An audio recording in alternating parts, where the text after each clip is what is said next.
Yo, guys, check this out, man. This episode of Riverdale was fucking amazing. It finally addressed a lot of questions we had on our damn mind.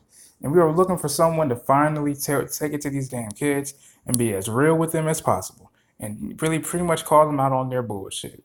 Because Mrs. Burgle definitely did that.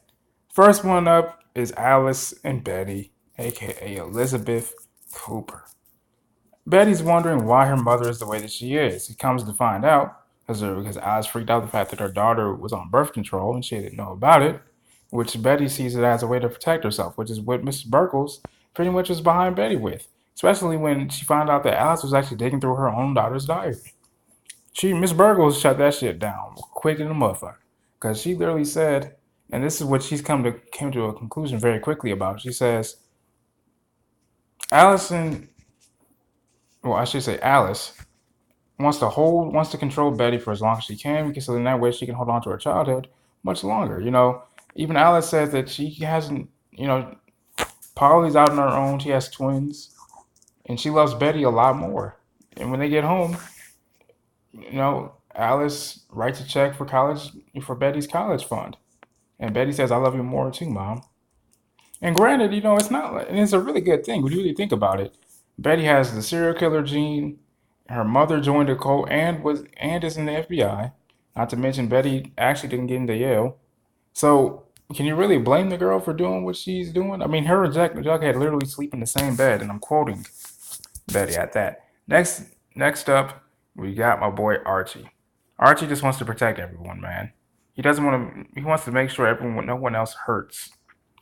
And Miss Burgos just says straight up, look, he lost. I mean, the man lost his father at that.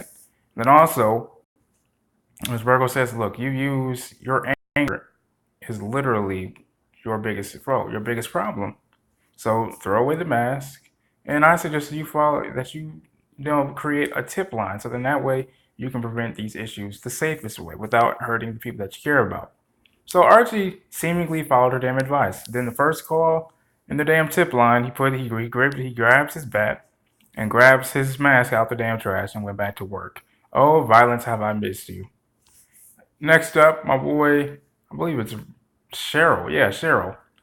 And it comes to find out that you know Cheryl didn't abort Julian. She didn't abort her twin. Cheryl thinks that she's talking to her Jason, but he's not. She's had near-death experiences. She's had to care for her elder great grandmother. She's had to take care of two twins, and her father killed himself, and her brother was killed. Her mother disappeared. I mean, can you blame the woman for being the way that she is? So pretty much what Miss Burbles, concluded was that, and I kind of hate how she didn't really address the taxidermy doll of her brother, Cheryl's brother. But someone's gaslighting you to think that you're crazy. You got to find out who's gaslighting you. So that's all it says about Cheryl. Next up, I believe it is Veronica, which happens to be my favorite of the kids, so to speak. Uh, First things first, Miss Burgos just let caught her on her bullshit. Both Hiram and Veronica have an obsession with each other. It's a very opidic and electro complexes that they both have. Actually, I think both Hiram and Veronica have that, and I apologize if I'm mispronouncing those words incorrectly. But it's true. They're both obsessed. They're both obsessed with each other. In other words, Hiram's trolling you, so you have to ghost him. And plus, also, Miss Burgos also said that you stay at home with him willingly. So in order for you to really just get after him, and just leave him alone and go on with your life, is to just ghost him. And to that reply, Veronica pretty much just said, "Look, I'm going to start my own rum business and take him out the business way." You know, and that was just pretty much her advice. Not to mention, she got into, Harvard, and even the admissions guy was like, "Tell your father thank you for the rum." Now that has, Ronnie thinking, okay, did she get in here because of her own intelligence or because of her father? And so that's what made her go to Mrs. Burgos. Now, the next one up, my boy Jughead.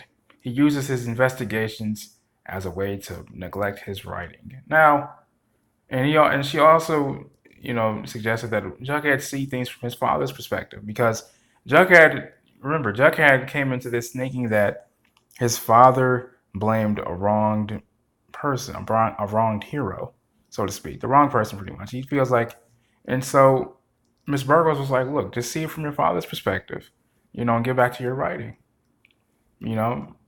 And for them for a little while, it does seem to work. It does, but then he snaps out of it, and then he realizes that he has to do his homework, and then we get a flash forward.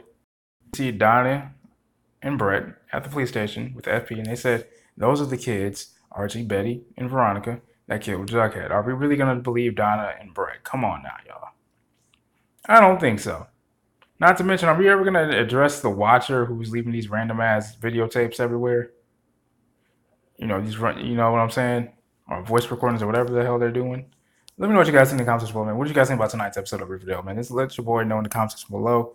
This has been your boy Shafferspeeks. I love you guys. Peace and love.